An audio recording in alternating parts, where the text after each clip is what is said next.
an important part of our business has always been about water conservation, mostly by reducing boiler and cooling tower blowdown.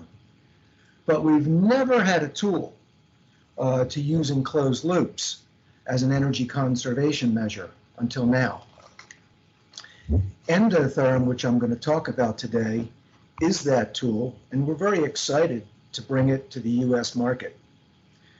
So today, I want to share with you some of the science and history behind EndoTherm, and hopefully convince you that it's a relevant tool to reduce energy consumption and associated costs to operate heating and cooling systems, and to contribute to your personal and corporate goals for reducing your carbon footprint. So with that, let's talk about closed loops. So all of our closed loop heating and cooling systems are operated using water as a heat transfer media. And where we need freeze protection, we add glycol to that medium. We use water because it's cost effective, it's readily available, but it's not the most efficient transporter of heat due to its high surface tension. When we add EndoTherm to the water, we significantly reduce the surface tension of the water, which improves its heat transfer characteristics, which allows it to reduce energy consumption and associated CO2 emissions. So, what is EndoTherm? It's a patented additive proven to reduce the surface tension of water and improve heat transfer efficiency. This is demonstrated when we look at water. We know it forms water droplets, and the droplets are formed due to the high surface tension. You can also see the surface tension of water when you envision water bugs dancing around the surface of a pond. The surface tension of the water actually prevents them from falling through into the pond. When we add EndoTherm, we break that surface tension and the droplets flatten out, and therefore we get a better contact with our heat transfer surface. So I'm going to run this little video for you just to demonstrate what happens when you add EndoTherm to water. Here's a quick demonstration on how EndoTherm breaks down the surface tension of the water, which leads to increased surface area for heat transfer. What we have here is a little dropper bottle with some water and some water and EndoTherm, and a medical grade cloth that's a little less permeable than your average cloth. What I'm going to do here is take the water and put a few drops on it just to show the natural surface tension of water. So you can see there that the droplet is formed and it doesn't flow through the cloth because of the hydrogen bonding. Same thing is happening in your HVAC system. That hydrogen bonding at a microscopic level is preventing ideal contact and therefore ideal heat transfer within your system. This bottle is just a little bit of EndoTherm and water, similar to the concentration you would find after we've treated your system. And you can see the surface tension is broken down. It can flow through, better surface area for contact. And that's what we're doing in your system. We're adding that concentration to get that ideal surface contact. And if you notice here, once that EndoTherm interacts with our water, it breaks the surface tension instantly. So it's an immediate effect by putting in EndoTherm. You're breaking down that surface tension and therefore increasing heat transfer. Thank you for joining us. Have a good day. So that reduction in surface tension is measurable. And it's the same technology as is used when you go and get an eye exam and they test the osmotic pressure of your eyeball. So in a true surface tension test, a probe is pressed down against the surface of the water. And when we do that, we see that the force is measured in millinewtons per meter, and that force is almost 72 millinewtons. After we add EndoTherm to the water, we reduce that surface tension to 29 millinewtons for a 60% reduction in the surface tension. So we have science behind us to prove that the additive reduces the surface tension by 60%. So how does that actually improve heat transfer in an HVAC system? Well, this equation is about as technical as we're going to get, a little bit of physics here, but the heat transfer efficiency, Q, is based on the heat transfer coefficient, U, of the metal we're pushing the heat through, a copper tube in a chiller, a copper coil in an air handling coil, or a steel tube in a boiler, times the surface area of the heat transfer surface, times the change in temperature across it. So we can't affect the heat transfer coefficient of the metal because the metal's the metal. But the heat transfer coefficient is based on the imperfect surface that metals really have. So when we roll our finger down a copper tube or a boiler tube, we think it's perfectly smooth and we think the water is going to have intimate contact. But when you look at a piece of copper tube shown, here's a micrograph of that copper tube under high magnification, what we actually see is that copper is quite imperfect and has a lot of micro crevices and cavities in it. When we look at a steel tube, we also see it is quite imperfect, and under very high resolution, we can see that there's a lot of micro fissures and cracks in that steel tube. Because the water has surface tension, the water slides over all of these imperfections, reducing the intimate contact in all of those micro fissures. This is another graphic representation of that, and we can see that the water just crosses right over all of these microscopic crevices. When we add EndoTherm and break the surface tension, then the fluid has more intimate contact with all of those micro fissures and crevices, and the result is we have a greater efficiency for transferring heat. So this is a little thermograph of a radiator. On the one side, the radiator just has water in it. On the other side, we've added our 1% concentration of EndoTherm. And as I play this video, what you're going to see is the radiator reaches a higher temperature over time with the EndoTherm because it's improving the heat transfer.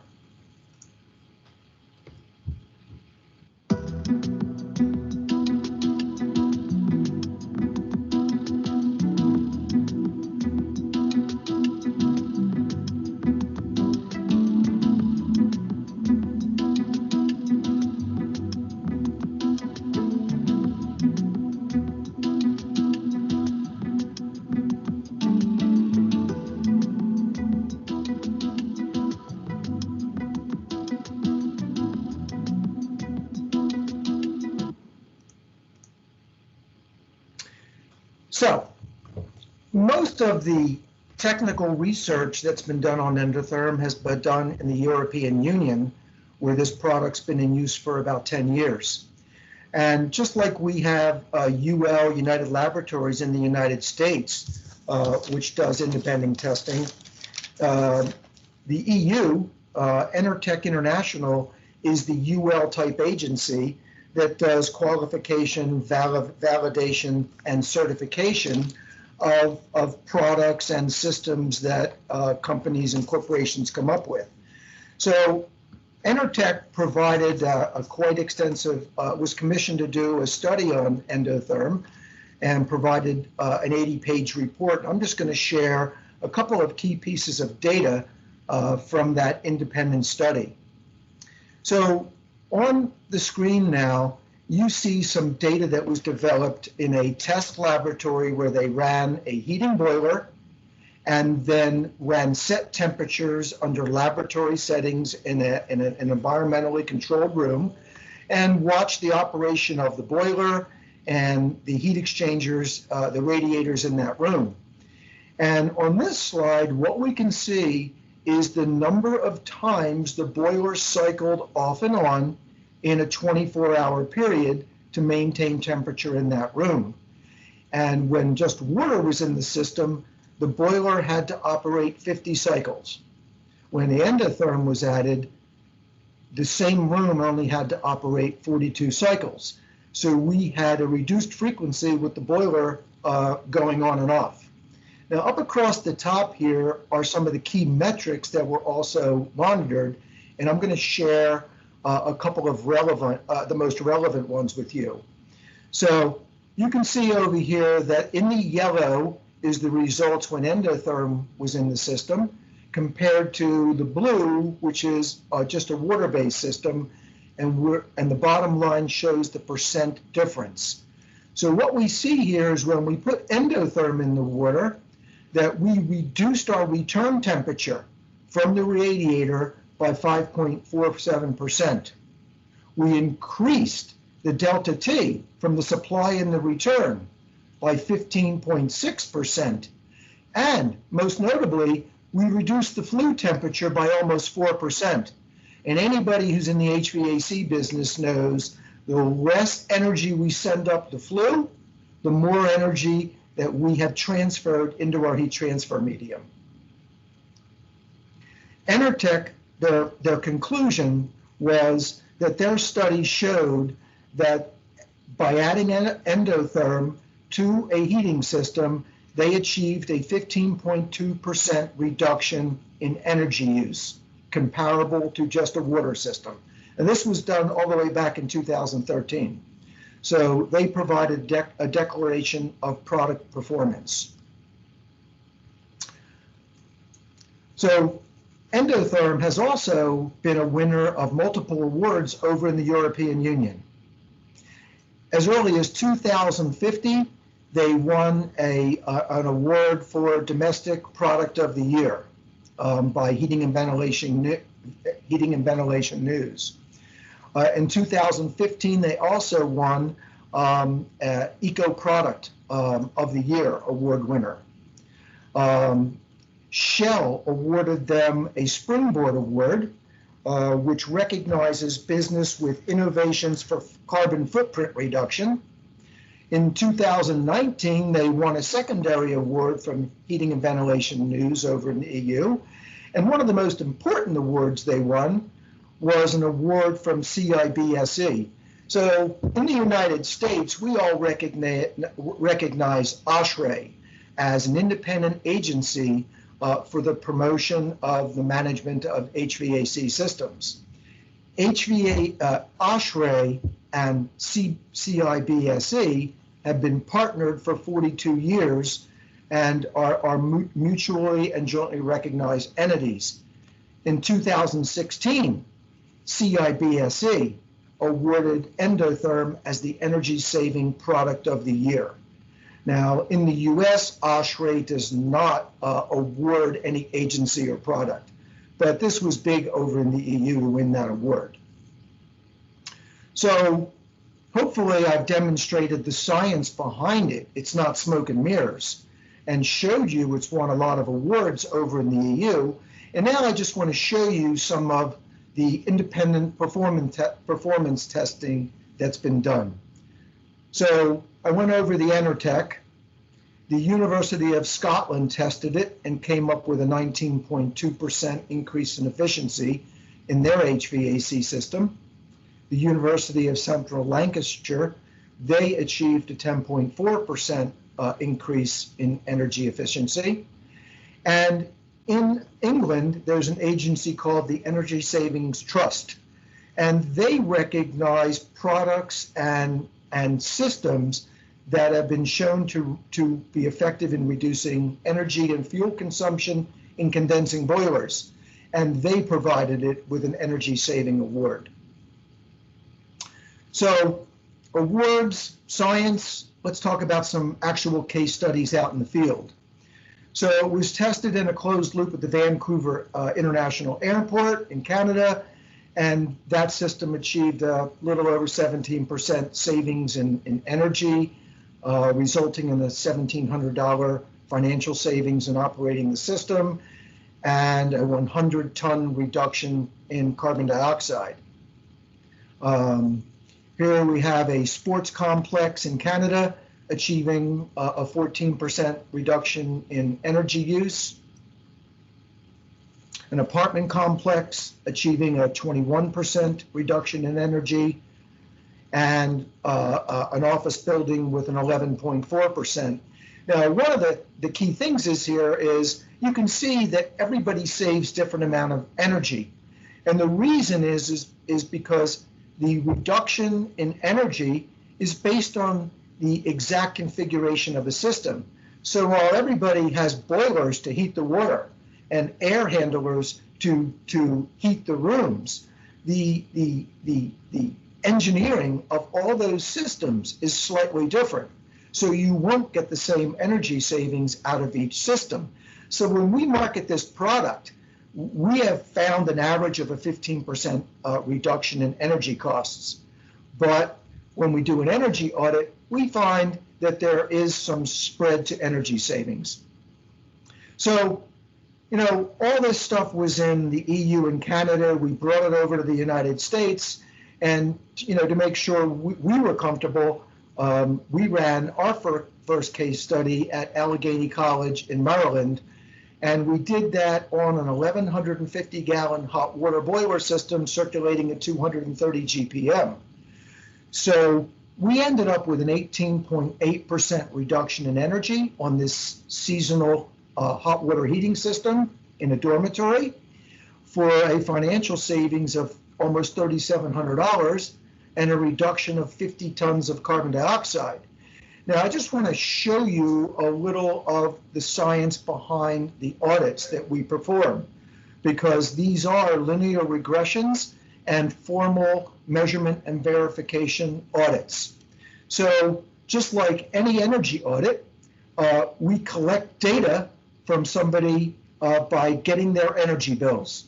So for this particular study, we collected energy bills back to 2017. And as everybody knows, energy bills aren't just on an exact monthly basis. They come on certain days of the month, and they are for a period of days. We go to the most local airport, and we get the heating degree days for that area. We then look at the energy bill and look at the therms of energy used. In this particular system, we went through 2 heating systems. We added the EndoTherm on January 5th, 2019. We ran a 3-month case study.